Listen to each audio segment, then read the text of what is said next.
The president's son is one step away from serious legal trouble. Federal agents investigating Hunter Biden reportedly think they have enough evidence to charge him with tax crimes and for lying about his drug use on a federal gun form. The legal fate of the first son now in the hands of a Trump-appointed U.S. attorney in Delaware. Sources telling Fox the matter remains in a sensitive and critical phase.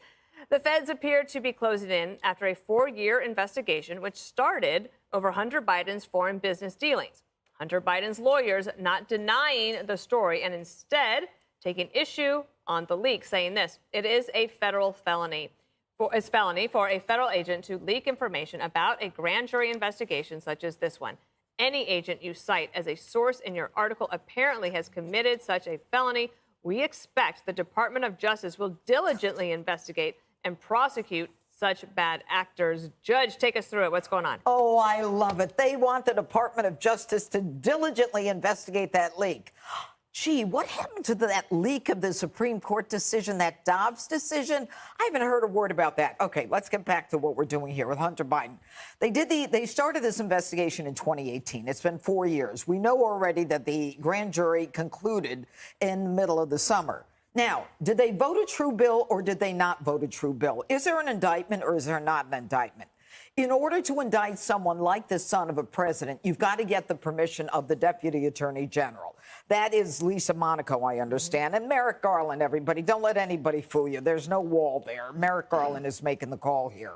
So they need that decision. Now, if they already got an indictment, then all they need is for the Deputy AG, the DAG, to say, OK, go with it.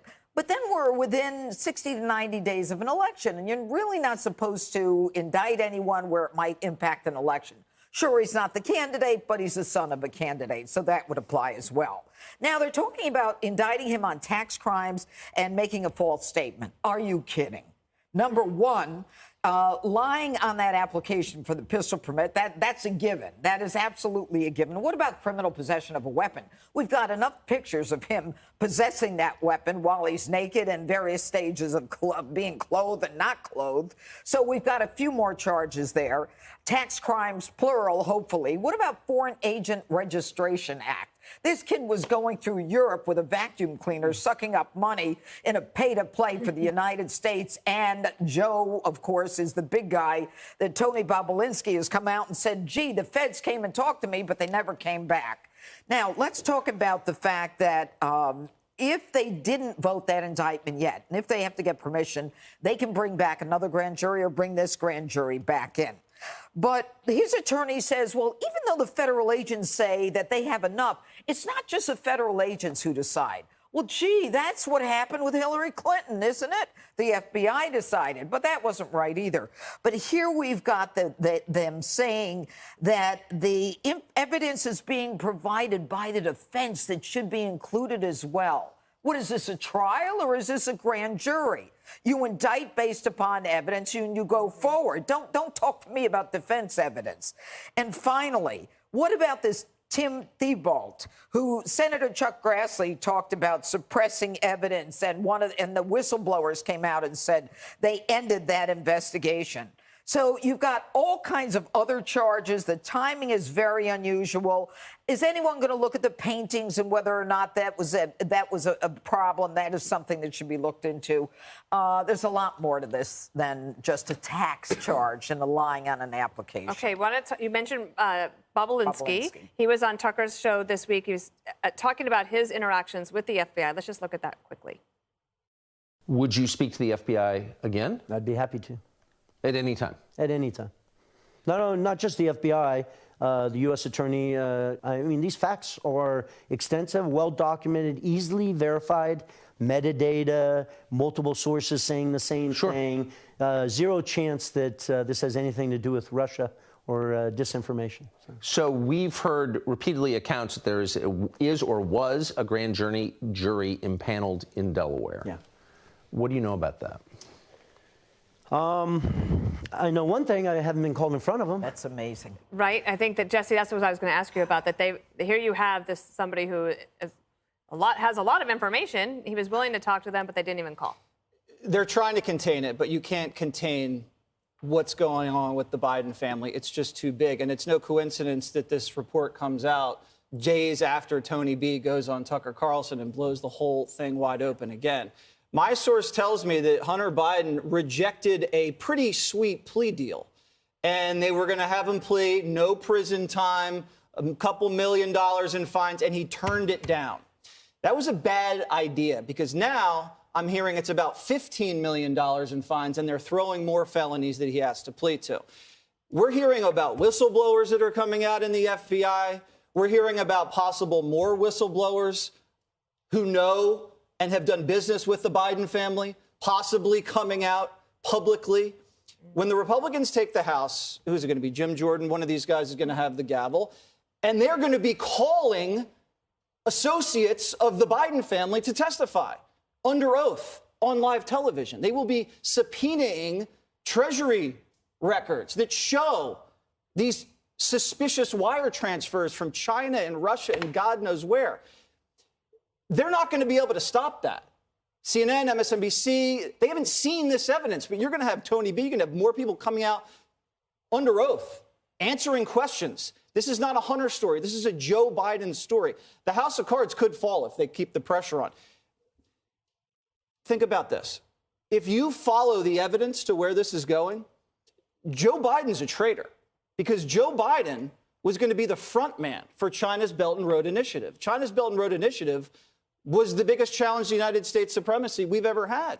This is their imperial commercial strategy to supplant the United States as the #1 world power. They were paying the Biden family to be the face of that, the American face of the Chinese Belt and Road. And Biden was getting paid to do that.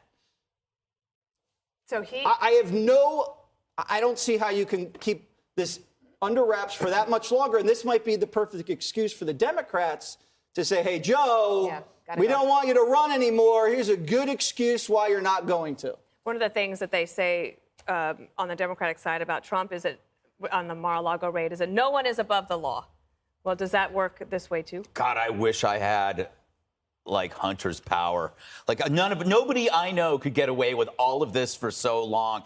To your point about the fact that, you know, maybe this is good for the Democrats. If you were to report any of this stuff prior to the 2020 election, you would have been banned from social media, ostracized by all the smarty pants in the media. But now it's okay.